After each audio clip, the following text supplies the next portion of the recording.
जय श्री राधे। पूज्य श्री सद्गुरुदेव भगवान के चरणों में प्रणाम। आज पूज्य श्री राधा बाबा कहते हैं, चाहने पर भगवान की कृपा ज़रूर मिलेगी। भगवान की कृपा का स्वभाव है, उसी को मिलती है जो कृपा चाहता है। पर यह देखते रहना कि तुम सचमुच चाह रहे हो या तुम्हारा मन तुमको धोखा दे रहा है, क्योंकि कृपा को चाहने वाला कृपा को ही देखता है। कृपा को ग्रहण करने के लिए खाली खाली कृपा की ही याद रहेगी, जगत भूल जाएगा। ऐसा ही नियम है। उसके प्रवाह में डूबे जाने पर कभी कोई निकलता ही नहीं, या खाली खाली उसके इर्द गिर्द कृपा ही कृपा दिखती है। पूज्य बाबा कहते हैं, देखिए संसार में कितने भी मनुष्य हों, पशु पक्षी, कोई भी योनि हो, कैसे भी हों, कितने भी उपेक्षित हों, भगवान की कृपा तो लहराती ही रहती है, समुद्र की भांति। पर मनुष्य योनि में जन्म पा लेने पर उस कृपा को अनुभव करने का जैसे अधिकार मिल जाता है। अगर तुम मनुष्य बन गए तो भगवान की आयाचित कृपा का अनुभव कर जन्म सफल कर सकते हो।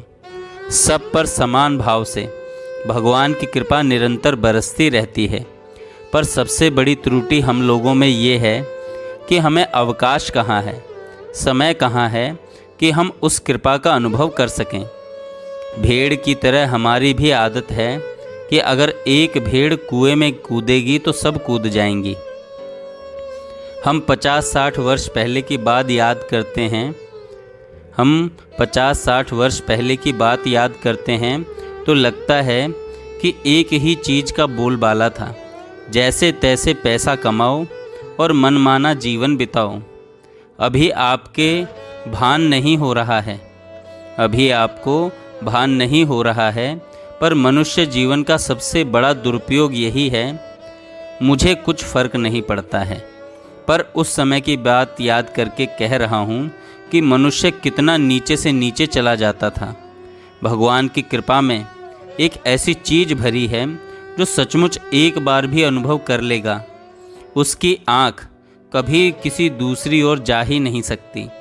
आँख में पहले तो भगवान ही भगवान भर जाते हैं। पर अगर ऐसा नहीं हो सका, भगवान की कृपा में स्नान नहीं कर सकी आँखें, तो कोई बात नहीं। भगवान तो जैसे आकुल प्राणों से प्रतीक्षा करते रहते हैं कब ये हमारी ओर देखे और मैं कृपा के समुद्र में डुबोकर इसके दुखों का सदा के लिए नाश कर दूं। पर हम यूं ही अपना जीवन खो देते हैं, दिशा बदलती रहती है। इतने में मृत्यु का समय आ जाता है और जीवन समाप्त हो जाता है। हमारा जीवन 62 या 63 वर्ष ऐसे बीता है जिसमें एक भी अवसर ऐसा नहीं आया जिसमें हमने भगवान की ओर देखा हो और निराशा हुई हो। बचपन में कम से कम 500-600 बार भगवान को पुकारा है। बिल्कुल बचपन में हमने भगवान को पुकारा, जैसे मिटाने वाली रबड़ की इच्छा हुई कि हमको चाहिए, पर हम कहेंगे नहीं। दूसरे या तीसरे दिन मैया नदी में स्नान करने जा रही थी। सब सामान बेचने वाले बैठे थे। मैया कहती, बेटा जो ज़रूरत हो ले लो। हमारी इच्छा तो रबर लेने की थी, मगर कहना था नहीं। थोड़ी ही देर में मैया ने कहा, अच्छा तुझे रबड़ की ज़रूरत हो तो ले ले। सचमुच महाराज, हमारे जीवन में ऐसा अनुभव हुआ है। मैं काष्ठ मौन होने जा रहा हूँ, बोलने की आवश्यकता है नहीं, कुछ चाहिए नहीं, अपनी मौज में हम बहेंगे। महासमुद्र की लहरें हमको जहाँ बहाकर ले जाएंगी, जहाँ उछाल कर गिरा देंगी, गिरते खेलते हम चले जाएंगे, फिर मृत्यु के मुख में समा जाएंगे। इसलिए हम सबसे कहेंगे कि जीवन का अनमोल क्षण खोइए नहीं, भगवान का स्मरण करते चले जाइए। हम ये अनमोल समय बहुत खो चुके हैं, बहुत देर हो गई है।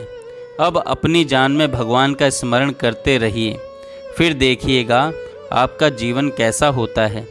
जो भी करिएगा भगवान की स्मृति बनाए रखिएगा, आपका जीवन ऊंचा से ऊंचा उठता चला जाएगा। कोई समस्या नहीं होगी। भगवान की कृपा सबको दूर करती चली जाएगी। दुख आएगा पर मन में विषाद नहीं होगा। प्रातः काल उठकर प्रतिज्ञा कीजिए, आज प्रातः काल से ही भगवान को एक क्षण भी भूलूंगा नहीं। आप देखेंगे कि आपका सब काम अपने आप हो जाएगा। हम तो दिन रात माया की प्रवृत्तियों को पकड़ते हैं, उन्हीं को लेना चाहते हैं। तो भगवान बड़े नक सुघन हैं। 42 वर्ष पहले हमको गठिया हो गया था। बाबा कहते हैं 42 वर्ष पहले हमको गठिया हो गया था। हम उस समय ऋषिकेश में थे। दोनों पैर सूज गए थे, उठ बैठ नहीं पाता था। पर मेरे मुंह से हाय तौबा नहीं मची। एक दिन भी नींद नहीं आई, 2 घड़ी को भी। सहते सहते करीब 32 दिन बाद हमारे मन में बात आई जो कहनी नहीं चाहिए।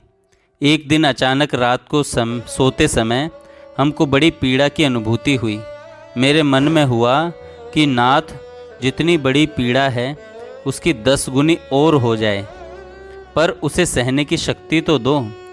हमें लगा कि नंद नंदन की आंखें भर आई और वे कह रहे हैं कि क्या तुम मुझे इतना निष्ठुर समझते हो कि इतनी पीड़ा दूंगा कि तुम सह न सको। मेरी आंखें झरझर बरसने लगीं कि धिक्कार है मुझे। कई दिनों बाद उस दिन पहली बार करीब 2 घंटा सोया।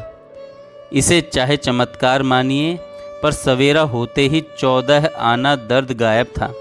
मैं गंगा जी नहाने भी गया। आज भी ऐसा हो सकता है, पर आपको उनकी सहायता तो चाहिए।